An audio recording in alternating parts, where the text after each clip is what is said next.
Une décision historique. Les présidents ivoiriens et français ont annoncé hier la disparition du franc CFA et l'arrivée d'une nouvelle monnaie, l'ECO, dès l'année prochaine. Cette réforme représente un grand pas dans notre volonté de faire de notre région un espace économique intégré, dynamique et une source de prospérité. Alassane Ouattara préside l'Union économique et monétaire de l'Afrique de l'Ouest qui regroupe les 8 pays concernés par la réforme. Une étape préalable dans le projet de monnaie unique des 15 pays membres de la CEDEAO qui devrait naître en 2020. Le franc CFA apparu en 1945 veut historiquement dire le franc des colonies françaises d'Afrique. L'ECO est donc bien plus qu'une nouvelle monnaie, c'est une nouvelle page qui s'écrit après le colonialisme, selon Emmanuel Macron. Nous avons une histoire avec le continent africain. Cette histoire, elle est faite de pages sombres que j'ai toujours su regarder pour ma part en face. Mais trop souvent aujourd'hui, la France est perçue avec un regard d'hégémonie ou les oripeaux d'un colonialisme qui a été et qui fut une erreur profonde, une faute de la République. Deux nouveautés majeures à noter. Premièrement, aucun représentant français ne siégera plus au sein des instances de la Banque centrale des États d'Afrique de l'Ouest. Ensuite, l'institution africaine ne déposera plus la moitié de ses réserves de change à la Banque de France, mais des fondamentaux demeurent. L'ECO conservera une parité fixe avec l'euro et sa garantie de convertibilité sera toujours assurée par Paris. Comme chaque week-end, le collectif Front Anti-CFA se retrouve à l'ombre de ses arbres pour échanger et programmer les prochaines actions de désobéissance civile qui auront lieu à Bamako. L'annonce de la création de la future monnaie ECO n'y a rien changé. C'est juste déshabiller Paul d'un boubou et l'habiller d'une autre veste. Mais c'est toujours ce même Paul-là qui est là. Et nous devons continuer encore à mener ce combat de libération nationale, de ce joug colonialiste-là d'abord. Parce que c'est simplement quitter le franc CFA et revenir à l'ECO.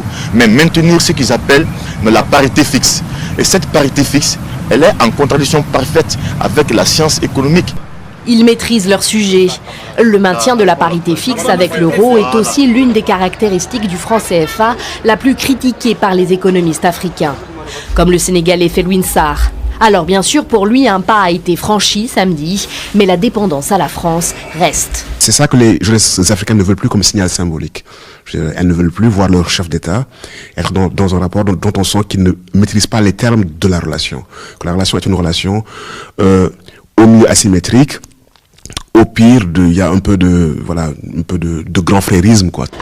Est-ce qu'au moins cette avancée peut contribuer à faire reculer le sentiment anti-français, en particulier chez les plus jeunes? Ces étudiants à l'université de Ouagadougou avaient rencontré Emmanuel Macron il y a peu plus de 2 ans. Si la politique va rester telle, je crois que changer de nom n'aura pas de sens. Parce que ce n'est pas le nom qui pose problème, mais plutôt la politique monétaire. Comment on évolue avec la monnaie, c'est ça qui pose problème. Pour la présidence française, la réforme du franc CFA n'est aussi qu'une étape préalable vers une monnaie unique de la CEDEAO. Le sujet est loin d'être clos tant sur le continent qu'en France. Pour la nouvelle génération militante du continent, c'est cette image, enflammant les réseaux sociaux à l'été 2017, qui a rallumé les braises contre le franc CFA. À Dakar, l'activiste franco-béninois Kémy Séba brûlait un billet lors d'une manifestation contre le rôle de l'ancienne puissance coloniale. Mais la révolte contre la monnaie a connu dès le milieu des années 50 une histoire tourmentée. Dans la foulée du père de l'indépendance togolaise, Sylvanus Olympio, qui meurt avant d'avoir pu mettre en place son plan, sortir de la zone franc et créer une monnaie nationale, en Guinée, le président Ahmed Sékou Touré promulgue en mars 1960 une réforme du régime monétaire. La réaction de la France ne se fait pas attendre. Paris lance l'opération Persil, introduisant une grande quantité de faux billets de banque guinéens dans le but de déséquilibrer le pays. Au Mali, c'est un coup d'État en 1968 qui empêchera le président Modibo Keïta de sortir son pays de la zone franc. Au terme d'une intense décennie de contestation sociale et de lutte d'influence, ce n'est qu'en 1973 que la Mauritanie et Madagascar réussiront là où d'autres ont échoué.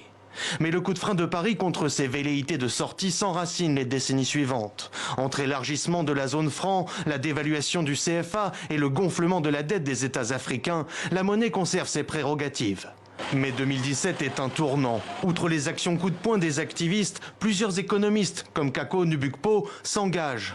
La lutte contre le franc CFA trouve un regain de mobilisation et la société civile enchaîne les manifestations, comme ici au Sénégal ou encore au Burkina Faso. Plus de blabla, on veut plus du franc CFA. En juin 2018, le collectif 7 minutes contre le CFA lance un clip sans équivoque. Plus de blabla, on veut plus du franc CFA. Au vu des réactions ces dernières heures des militants, pas sûr que la réforme du franc CFA mette fin à 70 années de contestation.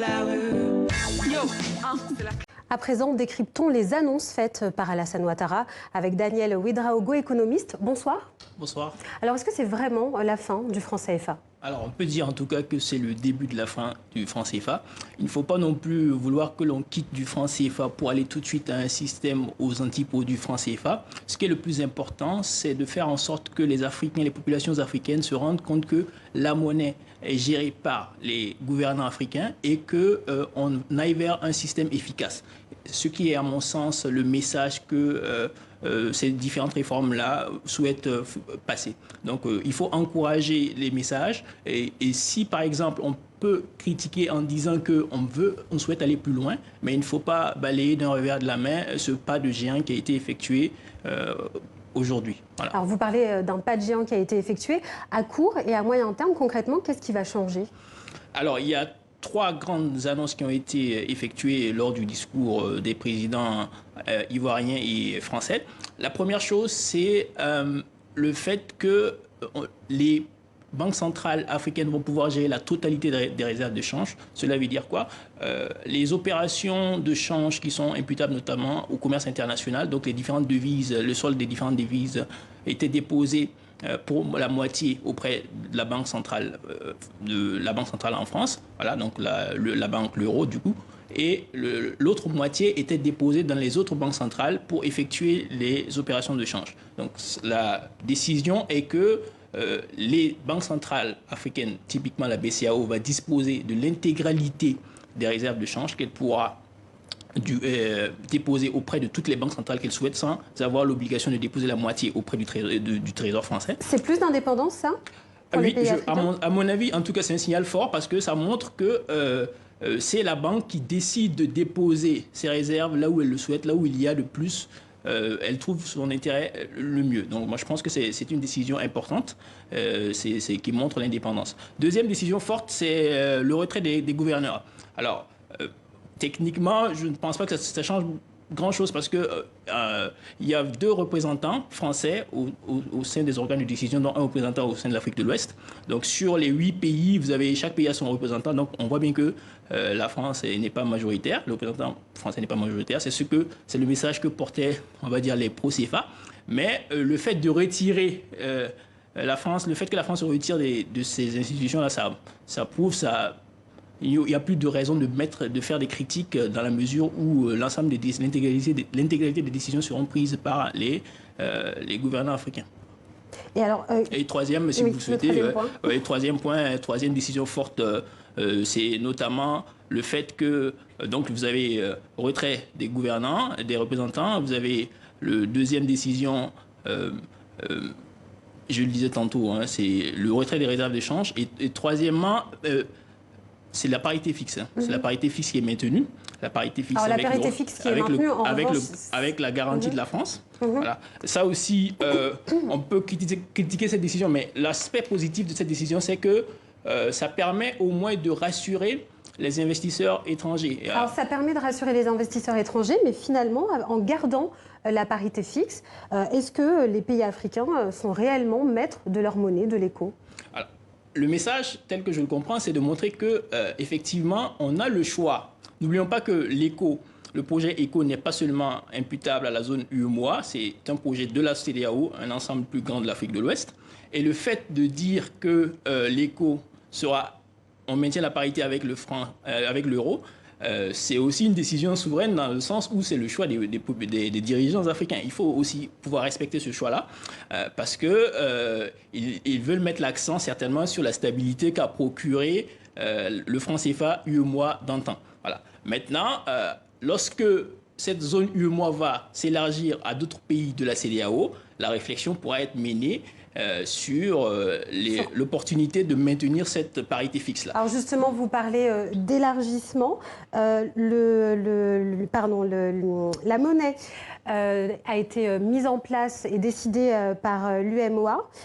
Et finalement, est-ce qu'aujourd'hui, le Nigeria ou le Ghana sont prêts à intégrer cet éco finalement décidé pas par la CEDEAO, mais par l'UMOA? Voilà, sur cette question, moi, j'aurais souhaité qu'il y ait un peu plus de transparence de la part des institutions africaines, parce que la communication n'a pas été totalement transparente. De ce point de vue-là, il faut qu'on puisse éclaircir les choses en disant que c'est clairement une stratégie de la CEDEAO de commencer l'intégration avec un noyau qui serait l'UMOA. Et au fur et à mesure, on aura d'autres pays qui viendront élargir la zone lorsqu'elles auront notamment rempli les critères de convergence. Et quels sont les critères, très rapidement? Voilà. Alors, peut-être dire en un mot l'objectif des critères de convergence. Donc, l'idée, c'est de pouvoir maintenir la viabilité de la zone. Donc, vous avez un critère sur le déficit public qui doit être inférieur à 3% du PIB, un critère sur l'endettement qui doit être inférieur à 70% du PIB. L'objectif, par exemple, de ces critères-là, c'est de faire en sorte qu'on ne se retrouve pas dans une situation où on devrait financer la dette des pays par ce qu'on appelle le seigneuriage, donc le financement monétaire directement par la Banque centrale. Et ça, c'est c'est pour éviter, par exemple, des cas comme ce qui s'est passé dans l'Union européenne avec la Grèce. Exactement. Pour éviter ce genre de cas. C'est pour éviter. D'accord. Et puis, le troisième critère, c'est le critère d'inflation, qui, a priori, devrait être dans un premier temps inférieur à 10%, puis à 5% un peu plus tard. Voilà. Et alors, pour vous, finalement, ce n'est pas l'UMOA qui a pris la main sur le dossier éco, c'est bien la CEDEAO qui toujours dirige ce dossier? En tout cas, je souhaiterais qu'il y ait une clarification de cette question, parce que c'est un peu gênant, parce qu'on sait bien que le projet éco est un projet de la CEDEAO sous l'égide de l'Union africaine dans le cadre de l'agenda 2063. Donc, il serait souhaitable que l'on puisse expliquer au niveau de la CEDEAO que la stratégie est d'aller à l'intégration par étapes, ce qui est une stratégie tout à fait concevable. Voilà. Et l'UEMOA étant la zone la mieux intégrée, on commencerait peut-être par l'UEMOA et peut-être que l'UEMOA sera rejointe l'année prochaine par 2 ou 3 pays qui pourraient notamment être des candidats sérieux. Alors, dans les annonces faites, il y a des symboles, vous les avez évoqués, le départ de la France de l'administration, du conseil d'administration de la BCEAO, la fin du compte de réserve. Est-ce qu'on peut parler d'une perte d'influence de la France dans ces anciennes colonies ? Alors, une perte d'influence, je dirais, théoriquement en tout cas, tel que le système était présenté, il n'y avait pas d'influence française apparente. L'organe de décision, on a vu que la France n'était pas majoritaire. Donc la France était perçue comme un partenaire du système CFA, un partenaire qui servait notamment comme garant de la stabilité et de la convertibilité illimitée des francs CFA en devises, notamment en euros. Voilà. Le fait est que pendant longtemps, on a dénoncé les aspects symboliques du franc CFA. Et pendant longtemps, malheureusement, les gouvernants ne l'entendaient pas de cette oreille, l'importance de cette oreille. Donc cette réforme vise à montrer qu'au-delà de l'aspect technique, voilà, les gouvernants prennent conscience que les questions monétaires vont au-delà et ils apportent des réponses aux questions symboliques, et ce qui est déjà important. Et ça va même au-delà des questions symboliques, puisque on a annoncé que la totalité des réserves va être gérée par les banquiers centraux. Donc ça, c'est important, même si, dans le fond, elle le faisait déjà avec la moitié des réserves, ça ne changerait pas grand-chose. C'est un signal fort et qu'il faut saluer. Et puis maintenant, il faut souhaiter que ça, on aille un peu plus loin. Voilà. Donc si on inscrit effectivement le projet ECO dans la CEDEAO, c'est sûr qu'au fur et à mesure, les questions de parité vont être discutées et rediscutées par les autres pays, et notamment les géants comme le Nigeria. Et alors, en quoi, finalement, ce changement de monnaie, le passage du franc CFA à l'éco, peut-il jouer un rôle dans le sentiment anti-français qu'a évoqué Emmanuel Macron ?